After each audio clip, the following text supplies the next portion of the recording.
NDPS ಅಲ್ಲಿ, exercise act ಅಲ್ಲಿ 395, 392 ಆ ಮ್ಯಾಟರ್ಸ್ ನಲ್ಲಿ ಆಂಟಿಸಿಡೆಂಟ್ಸ್ ನೋಡ್ತೀವಿ. Even in 307 whether is a rowdy sheeter. ಇದು ಗಂಡ ಹೆಂಡತಿ ಗಲಾಟೆ. ಸದ್ಯ ಇದೊಂದನ್ನು ಬಿಡಿಸ್ಕೊಂಡ್ರೆ ಸಾಕಾಗಿದೆ. ಇನ್ನೊಂದು ಕೇಸ್ ಇತ್ತು ಮೊನ್ನೆ, ಮೊದಲನೇ ಹೆಂಡತಿನ ಕೊಲೆ ಮಾಡಿ 14 ವರ್ಷ ಜೈಲ್ಗೆ ಹೋಗಿ ಪುನಃ ಬಂದು ಎರಡನೇ ಹೆಂಡತಿ ಹತ್ರ ಕಷ್ಟಪಟ್ಟವಳೇನೋ ಪೆಟ್ಟಿಗೆ ಅಂಗಡಿ ಇಟ್ಟಿದ್ರೆ 8,000 ರೂಪಾಯಿ ಅದನ್ನ ತಗೊಂಡೋಗ್ಬಿಡ್ತಾನೆ. ಯಾಕೋ ತಗೊಂಡೋದಿ ಅಂತ ಕೇಳಿದ್ರೆ ಅವಳಿಗೂ ಹೊಡೆದಾಕ್ತಾನೆ. ಅದಕ್ಕೆ ಬೇಕಾದ್ರೆ ಆಂಟಿಸಿಡೆಂಟ್ಸ್ ಬರುತ್ತೆ. ಯಾಕೆ ಅದನ್ನ ತಗೊಂಡೋದ ಅಂದ್ರೆ ಮೂರನೇ ಹೆಂಡತಿ ಕೊಡಕ್ ತಗೊಂಡೋದ್. I rejected that. So those cases are okay.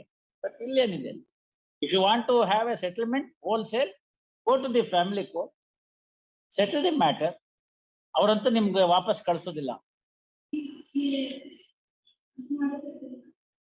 ಅಲ್ಲ, ಮನ್ಸು ಮಾಡ್ಬಿಟ್ಟು ಅವಳನ್ನ ಇಲ್ಲ ಅನ್ಸ್ಬಿಟ್ರೆ ನೀವೇನ್ ಮಾಡೋದು ನಾವು? ಈಗ 307